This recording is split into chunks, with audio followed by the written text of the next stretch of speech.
Good morning. हम लोग अध्याय 13 तक पढ़ चुके। अब आपका अध्याय 14 है, यानी आपका इतिहास विषय का सबसे अंतिम अध्याय है।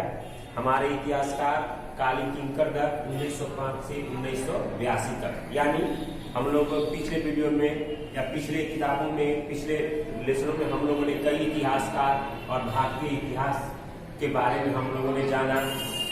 इसके मध्यकालीन हो या कोई भी प्राचीन काल हो, उसके इतिहास के बारे में हम लोगों ने पढ़ा, जाना कि किस प्रकार के इतिहास में क्या क्या हुए।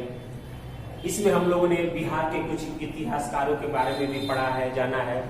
उसमें से ही एक थे इतिहासकार, हमारे महान इतिहासकार काली किंकर दत्त, जिनका इतिहास में एक महत्वपूर्ण योगदान है।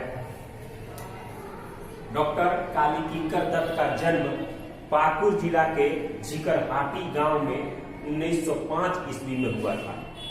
आप लोग इस चैप्टर को अगर पढ़ें तो अच्छा है। क्योंकि इस चैप्टर को पढ़ने से आपको एक अलग प्रेरणा मिलती है, एक अलग ज्ञान मिलता है जो आपको प्रेरित करता है कुछ करने के लिए। इसलिए इस अध्याय को, इस चैप्टर को पढ़ना बहुत ही आवश्यक है। हालांकि इस चैप्टर में, अध्याय में प्रश्न उत्तर नहीं है, लेकिन इस चैप्टर को पढ़ना बहुत ही रोचक लगेगा, आपको बहुत ही अच्छा लगेगा। उसके बाद इनके पिता उच्च विद्यालय के शिक्षक थे, यानी हाई स्कूल के शिक्षक थे इनके पिताजी। अपने पिता के विद्यालय महेशपुर उच्च विद्यालय में ही इन्होंने प्रवेशिका यानी मैट्रिक की परीक्षा पास की। अपने ही पिता के हाई स्कूल से इन्होंने मैट्रिक पास किया और 1927 ईस्वी में कलकत्ता विश्वविद्यालय से एमए की परीक्षा पास की। उसके बाद इन्होंने एमए की परीक्षा कलकत्ता विश्वविद्यालय से पास की 1927 में। इस बीच में उन्होंने आपको +2 या इंटर जो कहते हैं या ग्रेजुएशन इन्होंने किया। इन्होंने डॉक्टर एससी सरकार के निर्देशन में पटना कॉलेज में दाखिला लिया और इसी इतिहास विभाग में बंगाल के आर्थिक विकास पर इन्होंने काम करना शुरू किया। कलकत्ता विश्वविद्यालय से इनको प्रेमचंद छात्रवृत्ति भी 1931 में प्राप्त हुई। 1930 में पटना कॉलेज के इतिहास के व्याख्याता के रूप में ये नियुक्त हुए, यानी लेक्चरर के रूप में ये नियुक्त हुए।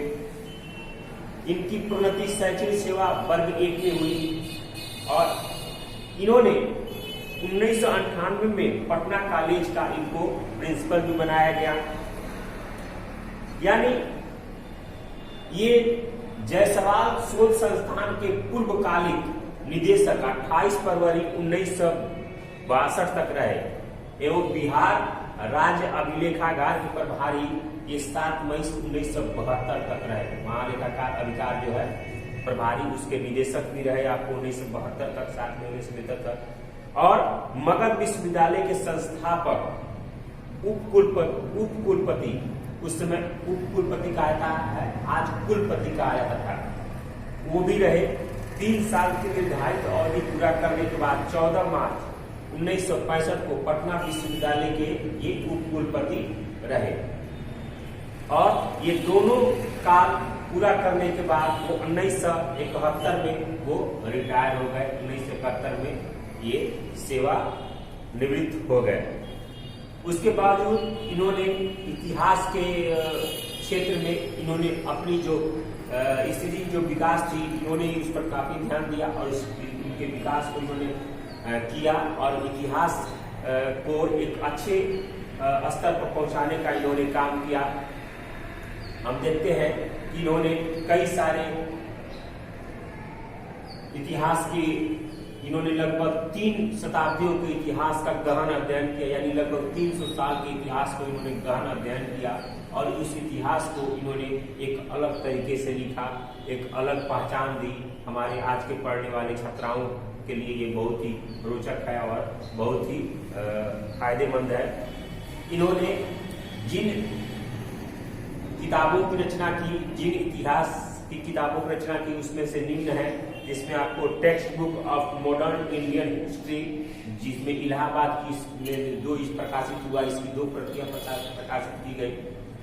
उसके बाद है एडवांस हिस्ट्री ऑफ इंडिया, इसको 3 भागों में प्रकाशित किया गया और ये भारत के बृहद इतिहास के नाम से जानते हैं। इसको भारत के बृहद इतिहास में डॉक्टर योगेंद्र मिश्र ने इसको किया। उसके बाद इनकी और भी कई सारी महत्वपूर्ण कृतियां हैं, कई सारी महत्वपूर्ण संपादित पुस्तकें हैं, जिसमें आपको हिस्टोरिकल मिसलेनी है, unrest against British rule in Bihar है, उसके बाद writings and speeches of Mahatma Gandhi relating to Bihar 1917 to 47 ये भी है। उसके बाद सम द फरमान्स, सम्स एंड परमनाज ये भी है आपको। उसके बाद इंट्रोडक्शन ऑफ बिहार आदि प्रमुख है। इंट्रोडक्शन ऑफ बिहार, ये इस तरह की किताबों को भी उन्होंने लिखा और इस तरह की रचनाएं उनकी है और इस तरह की संपादित पुस्तकें जो आज के छात्रों के लिए, ये जो भी छात्र पढ़ रहे हैं उनको ये काफी प्रेरित करते हैं। इसके अतिरिक्त इन्होंने Gandhi ji in Bihar, biography of Kunwar Singh and Amar Singh, Rajendra Prasad, साथ साथ रिफ्लेक्शन ऑन द म्यूटिनी, इस तरह की रचनाएं भी उन्होंने की। इस तरह की किताबों को भी उन्होंने देखा और इस तरह की पुस्तकें को भी उन्होंने संपादित किया।